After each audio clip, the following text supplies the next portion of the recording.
Бүгд хүмүүс олон байгаад та бүхэн бас цагаан байрыг хүсэж байна. Орчлын сүлжээ бизнес гэж байдаг та бүхэн мэднэ байх тийм. Яг энэ сонгон хайрын дүүргийн авилгын сүлжээ сүүлийн 8 жил нийслэлийн засаг даргаыг танилж байгаа.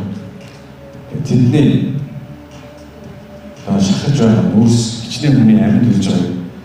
Бид дайны улс шиг статистиктэй ийм дүн сонсож байгаа. Энэ бол маш том зөрчил. Тэгэд Нямбатар дараа бол илүү тэгш хэрэгтэй амьд байгаа. Бусад нь тэгш хэрэгтэй. Нямбатар дараа илүү тэгш хэрэгтэй амьд байгаа. Ингээ арчлын ахмад төмөггүй таныг үгээ хэлнэ юм урьж байна. Үүний дараа эдийн засгийн хөгжлийн судлаач Лутаар хэлж байна.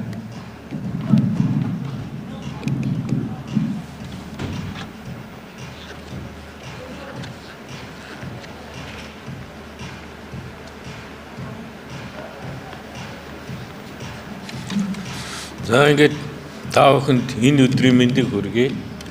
Энд хүрэлцэн ирсэн нийт Монголын ардчил хүний эрхийн төлөө ирсэн ахмадууд болон залуучууд та бүхэндээ их баярлалаа. Би одоо нэг зүйлийг ярмаар байгаа. Тэртээ хин 30 жилийн өмнө ардчлан гарч ирж байгаад бид нар бол 20 хэдэн настай залуучууд Сүхбаатарын талбай дээр гараад тэмцэж ийсэн.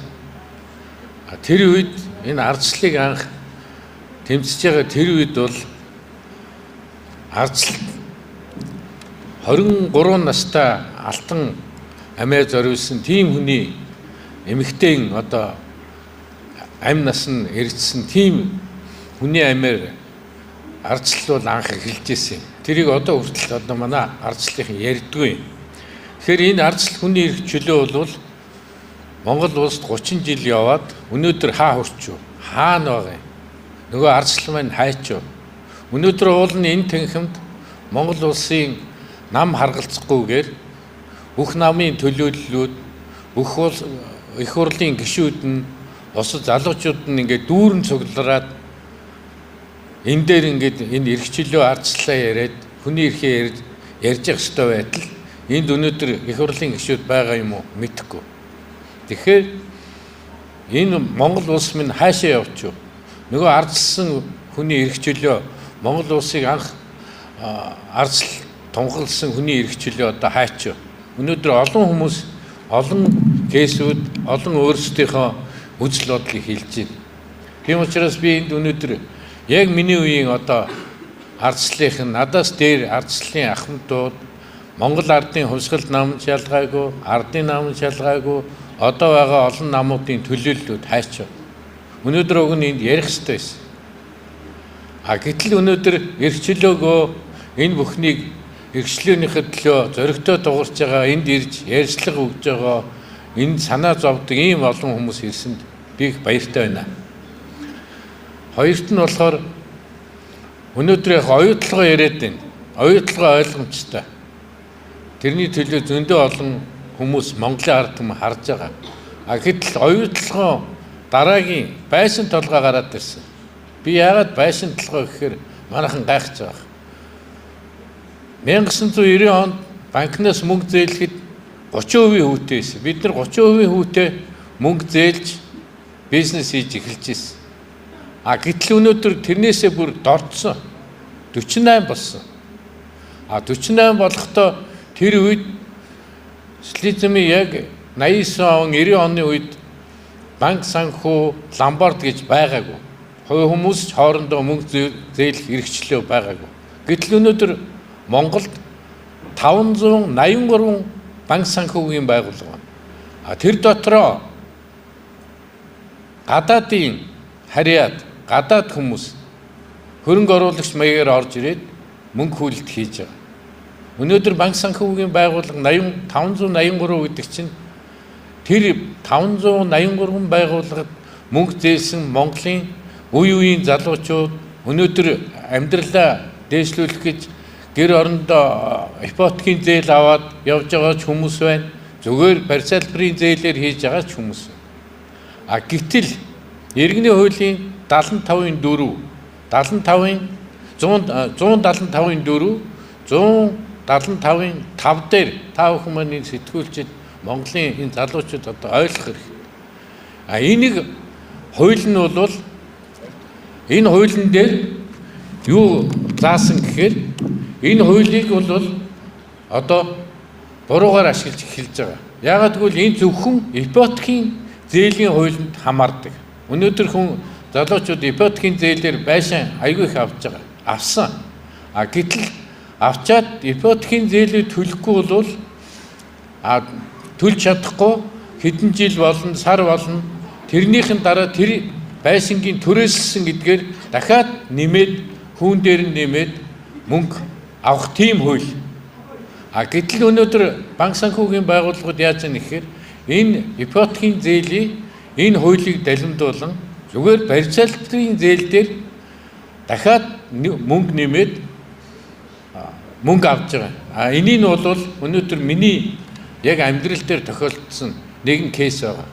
Би одоо 2008 онд энэ агаарын бортлыг бууруулах гэдэг нэг солонгосуудтай хамтарсан компани байгуулад байшингаа барьцаалаад 250 сая төгрөг зээлсэн. Гэхдээ тэрийг зээлэхдээ нөгөө манай хамтарч байгаа солонгос маань бол чи байшингаа барьцаалцгаа хөрөнгө оруулалт ороод ирэхээр мөнгө өгье гэхтэн.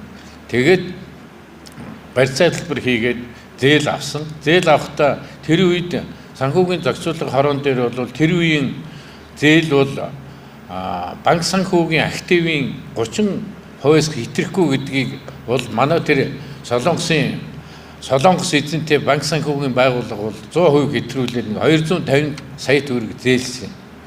Тэр нь яваад би тэрний төлөө яагаад яваад байна гэхээр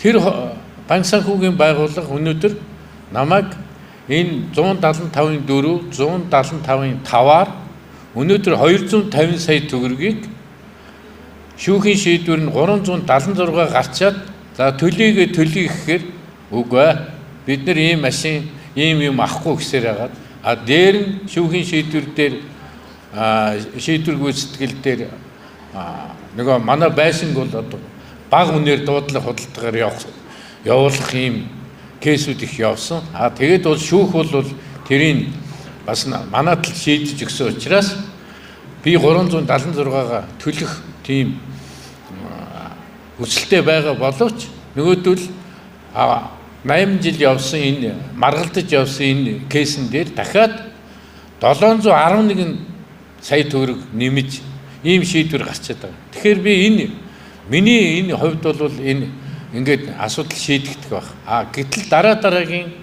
манай энэ Монголын залуучууд банк санхүүгээс зээл авсан, ломбардаас зээл авсан, банкнуудаас зээл авсан хүмүүстэр маш том дарамт ирж байгаа.